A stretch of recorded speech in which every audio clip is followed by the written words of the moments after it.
আসসালামু আলাইকুম। ভালোবাসার প্রিয় মানুষেরা, কেমন আছেন আপনারা সবাই? আশা করি যে যেখান থেকে ভিডিওটি দেখছেন, কাছে অথবা দূরে, দেশ অথবা দেশের বাহির থেকে, আল্লাহর রহমতে ভালো এবং সুস্থ আছেন। আমিও আল্লাহর রহমতে ভালো আছি। তো প্রতিদিনের মতো আজও নতুন একটি ভিডিও নিয়ে হাজির হয়েছি আপনাদের মাঝে।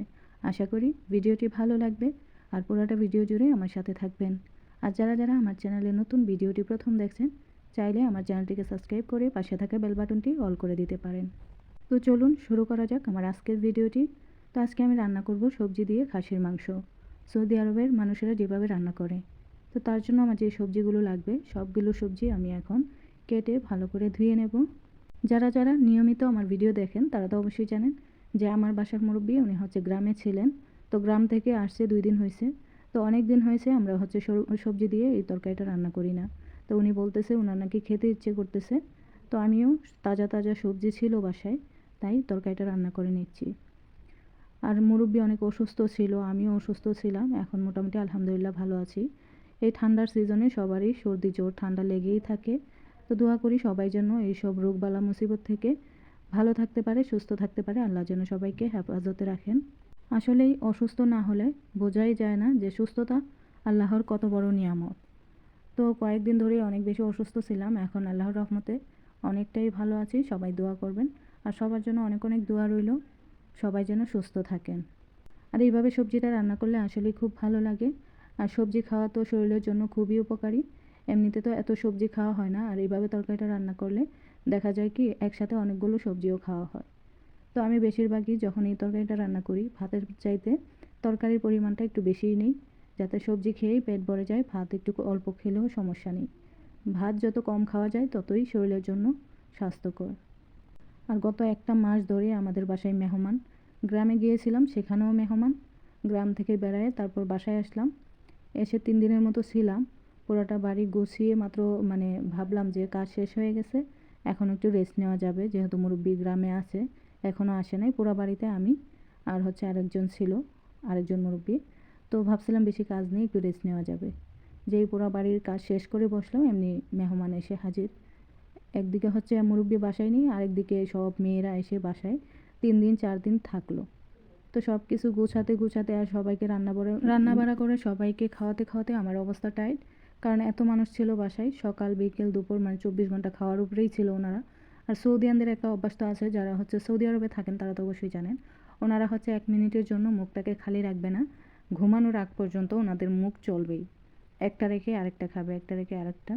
চা কফি বিস্কিট কেক মানে কোনো কিছুর অভাব নেই। এত জিনিসপত্র নোংরা করে, একবার চিন্তা করে না যে বাসায় আমার মুরব্বি নেই, ওনাদের মা নেই, যে এতদিন থাকার কী প্রয়োজন?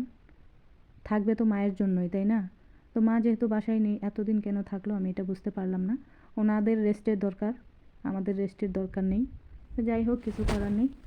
মেহমানরা চলে গেছে। এটা হচ্ছে মেহমানরা যেদিন চলে গেছে এদিন রাতের বেলায় আমার ম্যাডাম গ্রাম থেকে চলে আসছে। মানে ওনারা 3 দিন থাকছে, কিন্তু যেদিন আমার ম্যাডাম আসবে রাতের বেলা, ওনারা হচ্ছে দুপুরবেলায় চলে গেছেন। মানে মায়ের সাথে দেখা পর্যন্ত করে নাই, মা আসার আগেই চলে গেছেন। তো এটা হচ্ছে পরের দিন, আমার ম্যাডাম যেই দিন আসছে এটা পরের দিন। উনি হচ্ছে তরকারি খাবে, ওনার জন্য তরকারিটা রান্না করতেছিলাম। আর আমার তো একটা অভ্যাস আছেই, যখন মাংস রান্না করব এভাবে হাড় উঠিয়ে খাওয়ার অভ্যাসটা আমার অনেক আছে। কারা কারা আমার মতো এরকম করেন অবশ্যই কমেন্ট করে জানাবেন। আমি মাংস রান্না করলে হাড় উঠিয়ে খাবই। তো মাংসটা আমি প্রেশার কুকারে রান্না করেছিলাম। তো মাংসটা সেদ্ধ হয়ে গেছে, আমি হচ্ছে এই হাড়টা উঠিয়ে খাচ্ছিলাম। তো আমার বাসায় 2জন মুরব্বি আছে, এই হাড়টা খেতে পারেন না। তো আমি যখন ভাত খাবো তখন খেতে সময় লাগবে, এই জন্য আমি আগেই খেয়ে নিয়েছি হাড়টা। তো আমার রান্নাটাও হয়ে গেছে মোটামুটি।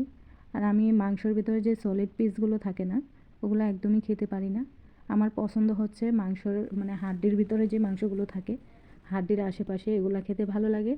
আর কিছু মাংস আছে মানে চর্বিযুক্ত মাংসগুলো একদম নরম নরম থাকে, ওই মাংসগুলোও খেতে ভালো লাগে। সলিড মাংস আমি খেতে পারি না। আর মুরগির মাংস খেলেও আমি যে মুরগির বুকের মাংসটা আছে না, ওইটাও খেতে পারি না। কেন জানি না, আমি যদিও ওগুলো খাওয়াই ভালো, সলিড মাংস খাওয়াই ভালো, কিন্তু আমি খেতে পারি না। আমার কাছে কেমন জানি মানে শুকনা শুকনা লাগে। তো মুরগিরও সবসময় রানটাই খাই আমি। তো রান্নাটা হয়ে গেছে, এখন হচ্ছে খাওয়া দাওয়া করব। যারা যারা ধৈর্য সহকারে আমার ভিডিওটি এতক্ষণ পর্যন্ত দেখছেন তাদেরকে জানাই অসংখ্য ধন্যবাদ। তো আমি এখন খেতে বসে গেলাম। আর আমি আগে একটা মরিচের ভর্তা বানিয়েছিলাম 2 দিন আগে। তো ভর্তাটা দিয়ে আমি একটু ট্রাই করব, যেহেতু আমরা সাদা ভাত রান্না করি না সচরাচর, আজকে যেহেতু রান্না করছি তো ভর্তাটা দিয়ে আমি একটু খাবো। আর প্রতিদিন কিন্তু আমি ক্যাপসার সাথেই ভর্তাটা খাই, অনেক বেশি কাঁচামরিচ দিয়ে আমি ভর্তাটা বানাইছিলাম, এত ভালো লাগছে। এই রেসিপিটাও আপনাদেরকে দেব, অনেক ভালো লাগছে এই ভর্তাটা, বেশি করে রসুন আর হচ্ছে কাঁচামরিচ দিয়ে বানাইছি। তো ভর্তা দিয়ে আগে আমি খেয়ে নিচ্ছি, আমাদের বাসায় তো সাদা ভাত রান্না করা হয় না, তো প্রথম দিন যদি সাদা ভাত দিয়ে খেতে পারতাম হয়তো বা অনেক ভালো লাগতো। তো যাই হোক, ভর্তা দিয়ে খাওয়া শেষ করে আমি আবারও সবজি তরকারি দিয়ে খেয়ে নেব। আমি কিন্তু ভাতের সাথে আরও একটি হাড় নিয়েছি, তো চিন্তা করেন আমার হাড় কতটা পছন্দ, আমি এখনও হাড় নিয়েছি খাওয়ার জন্য। প্রেশার কুকারে রান্না করলে না হাড়গুলোও খাওয়া যায়, একদম নরম হয়ে যায়। তো আমি একটা ভালো হাড় নিয়েছিলাম, এই হাড়টা খেতে অনেক ভালো লেগেছিল। আর হাড়ের ভিতরে যে মাংসগুলো ছিল একদম গলে গেছে, সফট হয়ে গেছে, ধরলেই একদম খুলে চলে আসে। তো তরকারিটা অনেক মজা হয়েছিল। আমি যখন এই তরকারিটা রান্না করি, আমার ম্যাডামের যত মেয়েরা আছে সবাই অনেক বেশি পছন্দ করে।